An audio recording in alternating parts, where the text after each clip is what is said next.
ஐயா வணக்கங்க ஐயா. வணக்கம் வணக்கம். ஐயா இன்னைக்கு நம்ம பார்க்கக்கூடியது இந்த 144 தன்மைகள்லாம் இருக்கு. ஸோ நம்ம வந்து டெப்த்தா சர்க்யூட் ரீதியா கொஞ்சம் பார்த்துட்டு வந்துட்டுருக்கோம். ஸோ அந்த வரிசையில இன்னைக்கு நம்ம பார்க்கக்கூடிய ராசி கடக ராசி. ஸோ இந்த கடக ராசிக்கு எந்த வித தன்மைகள் இருக்கு? முதல்ல இந்த கடக ராசியின் உண்மையாலே இவங்க கடக ராசி நேயர்கள் யாரு?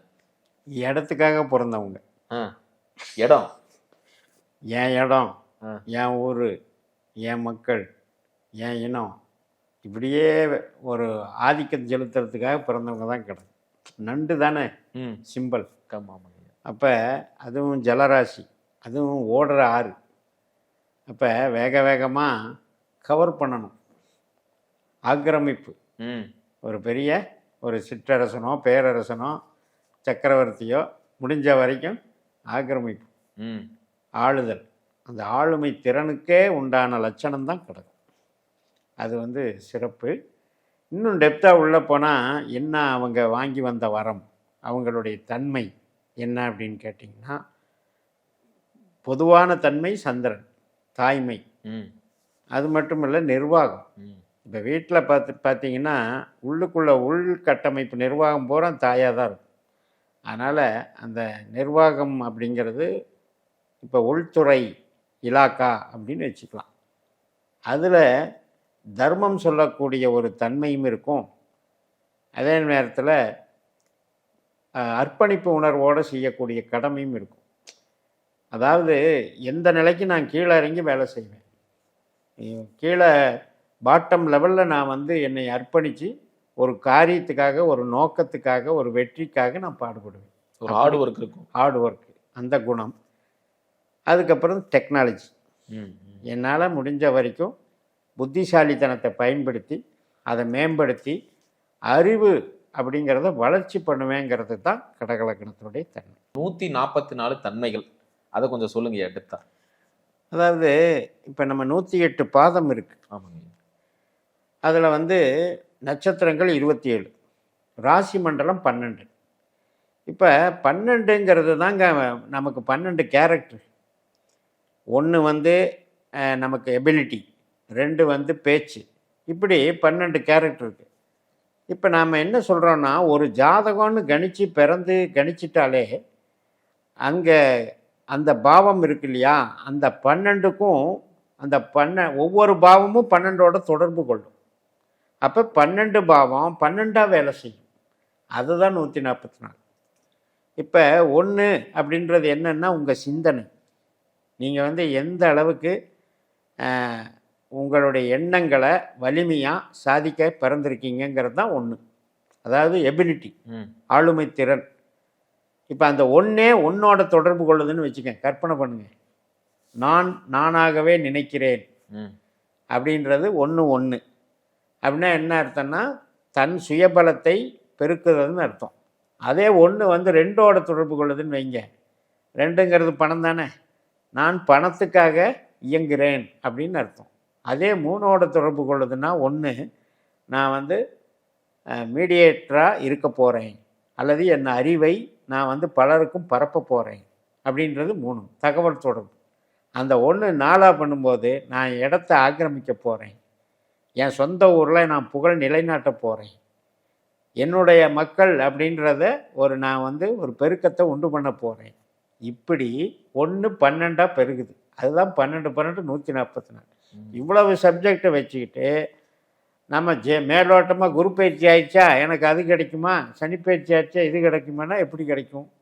இந்த 12 பாவங்கள் நம்ம பிறந்த நேரத்தில் என்ன கொடுப்பனை வச்சுருக்கு அப்படின்னு பார்க்கும்போது அது வந்து கர்ம கொடுப்பனை, பிறந்த விதி கொடுப்பனைன்னு 1, அதுக்கப்புறம் திசை கொடுப்பனைன்னு 1, அதுக்கப்புறம் கோச்சார கொடுப்பனைன்னு 1. இந்த 3ம் கலந்தது தாங்க ஜோதி. இப்போ நவகிரகங்களும் இந்த மேசராசிக்கு எந்தெந்த பலன்களை தரப்போகுது அப்படின்னு சொல்லுங்க. ஏன்னா 9 வந்து கிரகம் வந்து 9, நட்சத்திரம் வந்து 27, 3 இடத்துல அது வேலை செய்யுது. ஒரே ஒரு கிரகம் 3 இடத்துல வேலை செய்யுது. அப்போ 9 3 27. அப்போ நீங்கள் பார்த்தீங்கன்னா இந்த 12 பாவங்களோட இந்த கிரகம் வந்து பின்னி பிணையுது. பாவமும் கிரகமும் சேர்ந்து தான் பலன் தருது. இப்போ நான் முதல்ல சொன்ன மாதிரி 2ஆம் இடம்னா பேச்சு, கையிருப்பு, பணம், 3ஆம் இடம்னா தைரியம், இப்படி பாவம். அதே கிரகம்னு வரும்பொழுது கிரகம் என்ன பண்ணுது, அதனுடைய தன்மையை குறிக்குது, கேரக்டர். இப்போ உங்களுக்கே தெரியும், குருன்னா நல்லவர், வந்து அமைதியானவர், ஆன்மீகம் தன்மை உள்ளவர், பெரியவர் அப்படின்னு. அதாவது அத்தனை ஆலோசனை சொல்லக்கூடிய தகுதியும் குருவுக்கு இருக்குது அப்படின்றது தெரியும். இப்போ நம்ம கடகம்னு எடுத்துக்கிட்டிங்கன்னா, குரு வந்து 2 இடத்துக்கு வர்றாரா, 6ஆம் வீட்டுக்கு வர்றாரு, 9ஆம் வீட்டுக்கு வர்றாரு. இப்போ இந்த 6ஆம் வீடு அப்படிங்கிறது வந்து வேலைன்ற ஒரு சிறப்பம்சம் வச்சிருக்கு. 9ஆம் வீடு என்பது அது வந்து ஆலோசனை கூறுவது, நாம் வந்து ஒரு 4 பேருக்கு வழிகாட்டுறதுங்கிற விஷயத்தை வச்சிருக்கு. அப்போ இந்த 6, 9 சேர்ந்து ஒரு பெரிய அக்கௌண்டன்ட் ஆக முடியும். இப்படி அந்த குருவினுடைய தன்மைன்னா, குருவுக்கு வந்து பணக்காரகன்னு பேர், மொத்த பணத்துக்கு அதிபதி. அப்போ அவருக்கு அந்த வேலையில், பணம் சார்ந்த வேலையில் மதிப்பு புகழை சம்பாதிப்பாருங்கிறத குரு சொல்கிறார். இப்படி ஒரு ராசியை எடுத்துக்கிட்டிங்கன்னா கடகத்துக்கு 9 கிரகம் 9 வழியாக சொல்லும். அந்த கிரகம் உங்களுக்கு என்ன செய்ய போகுதுங்கிறத சொல்லும். அதை விட்டுட்டு மொத்தமாக குரு மட்டும் நல்ல கிரகம், சனி ராகுலாம் கெட்ட கிரகம்னு பயப்படக்கூடாது. இப்போ உதாரணத்துக்கு கடகத்தில் தானே பூசம் இருக்குது. அது வந்து கடகத்தை கெடுக்குமான்னா கெடுக்காது. ஆனால் நம்ம பாரம்பரியமாக ஜோதிடத்தில் என்ன வர்றோம், அட்டமாதிபதி, 7ஆம் அதிபதி, சந்திரனுக்கு எதிரி, இப்படி நினச்சிக்கிட்டு இருக்கோம்.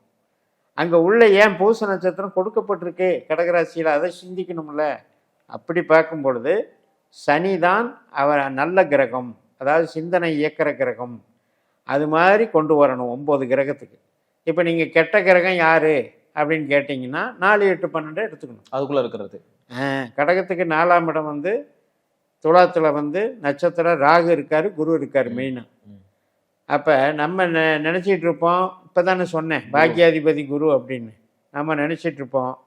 அது எப்போ பலன் தரும்னா, குரு தன்னுடைய சொந்த நட்சத்திரத்தில் இருந்தால் அந்த 9ஆம் இடத்து வேலையை செய்யும், எல்லா நேரத்துலையும் செய்யாது. அப்போ நம்ம கெடுக்கிற கிரகம் எதுவாக இருக்கும்னா ராகும் குருவாக இருக்கும். இந்த 4ஆம் வீட்லேயோ 8ஆம் வீட்லேயோ 12ஆம் வீட்லேயோ ராகு நட்சத்திரத்திலேயோ குரு நட்சத்திரத்திலேயோ எந்த கிரகம் இருந்தாலும் அந்த கிரகமும் கெடுதலை செய்ய வேண்டி வந்துடுது. அதனால தான் மறைவு ஸ்தானம்னு சொல்கிறோம், 8, 12 மறைவு ஸ்தானம்னு சொல்கிறோம். அப்போ கிரகம் அப்படிங்கிறது இருக்குது, ஒவ்வொரு ராசிக்கும் மாறுபடும். நீங்கள் மொத்தமாக நல்ல கிரகம் கெட்ட கிரகம்னு பிரிக்காதீங்க. உங்களுக்கு சனி நல்லவர், புதன் நல்லவர், ஆனால் ராகு கெட்டவர். ஏன்னா 12ஆம் இடத்துல தான் ராகுனுடைய நட்சத்திரம் இருக்குது, 8ஆம் இடத்துல தான் சதயமா இருக்குது, 12ஆம் இடத்துல தான் திருவாதிரியாக இருக்குது. அப்போ உங்களுக்கு இதை பிரித்து பார்த்து பழகணுங்கிறதுக்காகத்தான் கிரகத்தை நம்ம வந்து வேல்யூ பண்ணுறோம். இப்போ நீங்கள் சுருக்கமாக சொன்னால் 1, 5, 9 அருள் அப்படின்னு வச்சுக்கோங்க. அதுக்கு வந்து சனியும் புதனும் கடகத்துக்கும் பெஸ்ட்டு. அருள்னா என்ன, நம்ம ஆரோக்கியம், நம்மளுடைய தெய்வ பக்தி மற்றும் பாரம்பரியம், நம்மளுடைய உறவுகள். அதே 2, 6, 10ன்னு வச்சுக்கோங்க. கடகத்துக்கு 2, 6, 10 எது வரும், சிம்மம், தனுசு, மேஷம் வரும். அப்போ அது என்ன சொல்ல வருது, பணம் சம்பாதிக்கிறது, வேலை பார்க்குறது, தொழில் பண்ணுறது சொல்ல வருது. அதுக்கு அங்கே இருக்கிற நட்சத்திரங்களை நீங்கள் பாசிட்டிவாக எடுத்துக்கோங்க. அதே 3, 7, 11ங்கிறது நம்ம திருமணம் பண்ணிக்கிறது, நண்பர்களை சம்பாதிச்சிக்கிறது, சகோதர வழி இன்பத்தை கொடுக்கறது, இதெல்லாம் எடுத்துக்கலாம். 4, 8, 12 அகத்துக்கும் நல்லா இல்லை, புறத்துக்கும் நல்லா இல்லை. அதனால தான் அது கெடுதல்ன்றோம். இவ்வளோதான் அதில் விஷயம். சிறப்பாக அருமையாக சொன்னீங்க ஐயா. அதே மாதிரி இந்த வாழ்க்கை துணை, எப்போ ஏற்பட்ட வாழ்க்கை துணை அமையும் அப்படின்னு எதிர்பார்க்கும் போது இவங்களுக்கு பார்த்தீங்கன்னா 7ஆம் பாவத்தில் இருக்கக்கூடிய அந்த நட்சத்திர சர்க்கியூட்டில் படி எடுக்கிறோம். கண்டிப்பாக அதில் எடுக்கும்போது எப்படிங்க அமையும்? அதான் ஒரு புள்ளியாக பாருங்கள். இப்போ நீங்கள் வந்து புனர்பூசம் 4ஆம் பாவத்தில் பிறந்தா நேர் 7ஆம் பாவம் சூரியனாக வரும். அதே மாதிரி பூசம் 1, 2, 3 பாதம் வரைக்கும் நம்ம ராசியில் பிறக்கிறவங்களுக்கு சூரியன் தான் வாழ்க்கை துணையை குறிக்கிறது. அப்போ சூரியன்னா எப்படி இருப்பார், ஒரு கவர்மெண்ட் லைனில் இருப்பார், இல்லைன்னா ஒரு தலைமை பொறுப்பில் இருப்பாங்க. கொஞ்சம் வந்து பாரம்பரிய குடும்பமாக இருக்கும். இப்போ அந்த காலத்தில் பண்ணையாருலாம் சொல்லுவாங்க இல்லையா, அந்த மாதிரி ஒரு பாரம்பரிய ஒரு மெருகு இருக்கும். அதே நீங்கள் வந்து பூசம் 3 பாதத்துக்கு அப்புறம் வந்தீங்கன்னா, ஆயில்யம் 2 பாதம் வரைக்கும் எடுத்துக்கிட்டிங்கன்னா, இந்த பூசம் 3 நாள், ஆயில்யம் 1, 2 இந்த இதை எடுத்துக்கிட்டிங்கன்னா சந்திரன் வந்துடுவார். அப்போ சந்திரன் என்பது நிலையில்லாத தன்மை. அப்போ நம்ம வரக்கூடிய மனைவி அப்படிங்கிறது வந்து கொஞ்சம் எபிலிட்டி கம்மியாக இருக்கும். இப்போ இந்த வளவள குலகுலாங்கிறாங்கல்ல, அதாவது புலம்பிகிட்டே இருக்கிறது, ஒரு ஸ்டெடி மைண்டாக இல்லாமல் ஆசிலேஷன் மைண்டாக இருக்குது. ம். அந்த மாதிரி கேரக்டர் வாழ்க்கை துணை. அதே நீங்கள் வந்து ஆயில்யா 3-4 பாதத்தில் பிறந்திருக்கீங்க அப்படின்னா அங்கே செவ்வாய் வந்துடுவார். ம். அவிட்டம் தான் நேர் எதிர். அந்த செவ்வாய் என்ன செய்யும்? கொஞ்சம் மிடுக்காத்தான் இருக்கும். இங்கே ஏற்கனவே இவருடைய சாரம் வந்து புதன் சாரம். அந்த இது இப்போ பிறந்த நட்சத்திரம் ஆயில்யமாக இருக்கவங்களுக்கு செவ்வாயை வரும்போது இது வந்து கொஞ்சம் நெளிவு சுழிவாக போகணும்னு நினைக்கும். ம். ஆனால் வாழ்க்கை துணை அடக்கியாகும். அப்போ இதிலிருந்தே அந்த தரம் நிர்ணயமாகுதுல்ல. கண்டிப்பா. அதுதான் விஷயம். பணம், புகழ், பெயர், அந்தஸ்து இதெல்லாம் இவங்களுக்கு எப்படி அமையும்? அதுதான் நம்ம கான்செப்டில் 2-6 10 எடுத்துக்கணும். அப்போ சுக்கிரன், அதுக்கப்புறம் வந்து கேது, இந்த 2 கிரகங்கள் வாழ்க்கையில் இவங்களுக்கு 2-6 10லேயே இருந்ததுன்னு வைங்க. இப்போ கேது நட்சத்திரம், சுக்கிர நட்சத்திரம் இப்படியே இருந்துட்டா அவங்க வந்து கிராண்டட் பணக்காரன், ம். நம்ம வந்து பஞ்சமே இல்லாமல் பிழைக்கலாம் அப்படின்ற தைரியத்தை அந்த கிரகங்கள் கொடுக்குது. ம். அப்போ பணம் தரும் கிரகங்கள் அப்படிங்கிறது கடகராசிக்கு சுக்கிரனும் கேதுவும். சரி, மற்ற இதெல்லாம் வந்து திசையில் கொடுக்கும். இந்த திசையே வரல, ம். எனக்கு வேற எந்த திசை கொடுக்கும் அப்படின்னா இந்த நட்சத்திரத்தில் உட்கார்ந்த கிரகம் ஒன்று இருக்கும் இல்லையா, ஆமா. அந்த கிரகம் கொடுக்கும்.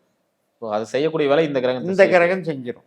அதனால எல்லாம் கலந்து நம்ம பார்க்கணும். வலி, வேதனை, அசிங்கம், அவமானம் இதெல்லாம் தரக்கூடிய கிரகம் எதுங்கய்யா?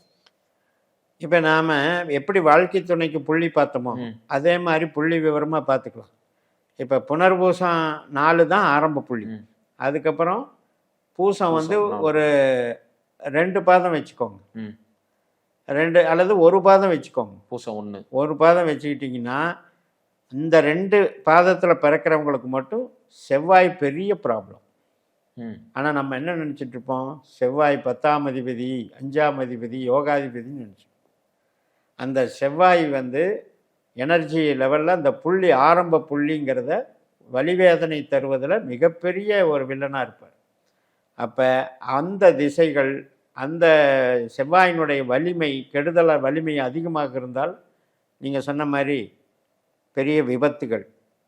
தீ பறிச்சுக்கிறாங்கல்ல, அக்னி கிரகம் செவ்வாய், தன்னைத்தானே தீ எரிச்சிக்கிறாங்க இல்லையா, தற்கொலை முயற்சி, அது மாதிரி இதெல்லாம் எப்படி வருது அப்படின்னா அந்த லக்ன அந்த ராசி புள்ளி இருக்கு இல்லையா, அந்த புள்ளி வந்து இதோட கனெக்ட் ஆகும், செவ்வாயோட கனெக்ட் ஆகும். இப்போ புனர்பூசத்தில் பிறந்தாலும் சரி அல்லது பூசத்தில் பிறந்தாலும் சரி, குருவோ அல்லது சனியோ செவ்வாய் நட்சத்திரத்தில் உட்காரும்போது அது 8ஆம் இடத்துல அல்லது 12ஆம் இடத்துல உட்காரும்போது அந்த திசையே நடந்தால் மரண அவஸ்தை, எதிர்பாராத அசம்பாவிதங்கள், இதைத்தான் நம்ம வந்து கெடுதல்னு சொல்கிறோம். அதே நீங்கள் வந்து பூசம் எண்டில் வந்துடுங்க, 3-4 பாதம் வச்சுக்கோங்க. அப்போ வந்து ராகு வந்துடுவார். இப்போ நான் ராகு ஏற்கனவே கெட்ட கிரகம்னு சொன்னேன். எதுக்கு சொன்னேன்னா இதுதான். அப்போ இந்த ராகு அங்கே திசை நடந்தால் அல்லது அவர் மோசமாக 8-12 தொடர்பில் இருந்தால் ப்ராப்ளம். இல்லை வேறு திசை நடக்கிறது கூட இந்த ராகுனுடைய நட்சத்திரத்தில் இருந்து திசை நடத்தினாலும் ப்ராப்ளம். அப்போ என்ன ஆகும்னா நம்மளுடைய ராசிங்கிறது, பிறந்த புள்ளிங்கிறது நம்ம கேரக்டரை காட்டுது. இப்போ நீங்கள் பூசத்தில் பிறந்தீங்கன்னா சனி மாதிரி தான் உங்கள் கேரக்டர். அந்த சனி போய் ராகு நட்சத்திரத்தில் உட்காரும்போது என்ன ஆகுதுன்னா தற்கொலை முயற்சிக்கு நம்மளை இட்டுட்டு போகுது, கூட்டிகிட்டு போகுது. அதே ஆயில்யத்தில் பிறக்கிறீங்க, இந்த புதன் வந்து உங்களுக்கு வந்து குருவனுடைய நட்சத்திரத்தில் உட்காருவார். 2மே சுபகிரகம்தான். இது என்ன பண்ணும்னா மைல்டாக அட்டாக் பண்ணும். இப்போ ராகுவாது விபரீதமாக பண்ணும், தீவிரவாதத்தனமாக பண்ணும். ஆனால் இந்த புதனும் குருவும் என்ன பண்ணும்? இந்த சைபர் கிரைமு, ஐடி மோசடி, இப்படியெல்லாம் வந்து நாசூக்காக பண்ணிட்டு போகிறாங்கல்ல. பெரிய கொள்ளையாக ஒரு ஊழல் நடக்கும், ஆனால் அதில் பார்த்தீங்கன்னா மைல்டாக இருக்கு, எல்லாம் அக்கௌண்ட்ஸ் வழியாக நடக்கும். இந்த மாதிரியும் போகும். அதன் வழியாக இவங்க வந்து பெரிய தவறுகள் செய்யக்கூடிய காரணத்தையும் உண்டாக்கி, அந்த 1 அப்படின்றது 8ஓட கனெக்ட் ஆனால் 12ஓட கனெக்ட் ஆனால் தன்னைத்தானே கெடுத்துக்கிறதுன்னு அர்த்தம். இவ்வளோதான் இங்கே சூத்திரம். சிறப்புங்க ஐயா. அதே மாதிரி இந்த பணவசியம் தரக்கூடிய மந்திரம் ஏதாவது இருக்குங்களா? நிச்சயமாக சொல்லிடலாம். அதாவது இப்போ இதே மாதிரி புள்ளி விவரமாக சொல்லணும்னா 3 தெய்வங்கள் எடுத்துக்கலாம். அதாவது விநாயகர், ஓம் கம் கணபதியே நமக. அது ஆரம்பத்தில் கடகராசியில் ஆரம்பத்தில் பிறந்தவங்களுக்கு அந்த பகுதியை எடுத்துக்கலாம். அதுக்கடுத்து லட்சுமி எடுத்துக்கலாம். ஓம் ஸ்ரீம் இதுதான் பீஜ மந்திரம். இதை வந்து 108 தடவை ஜபிச்சாலும் டெய்லி ஜபிச்சுட்டு வர வர பணவசியமாகும். அதுக்கப்புறம் எண்ட் ஆஃப் த கடகராசியில் பிறக்கிறாங்க இல்லையா, ஆயில்யம் 4ஆம் பாதம், இந்த மாதிரி பிறக்கிறவங்களுக்கு வந்து நமச்சிவாயம் பஞ்சாட்சரி மந்திரம் எடுத்துக்கலாம். அதுக்கு தகுந்த கலர்களை யூஸ் பண்ணலாம், அதுக்கு தகுந்த அந்த நட்சத்திர குறியீடுகளை யூஸ் பண்ணலாம். அப்போ எல்லாமே வந்து நம்ம நம்ம இந்த 144 பாவ ரீதியாக உள்ளே போய் பார்த்து நமக்கு அக்யூரஸியாக யாருன்னு பார்த்து ஜாதகத்தில் கணிச்சிட்டோம் அப்படின்னா நம்ம வெற்றியை நாமளே தீர்மானிச்சிடலாம். சிறப்பு சிறப்பு, ரொம்ப அற்புதமாக சொன்னீங்க. மீண்டும் அடுத்த காலம் சந்திக்கலாங்க. நன்றி.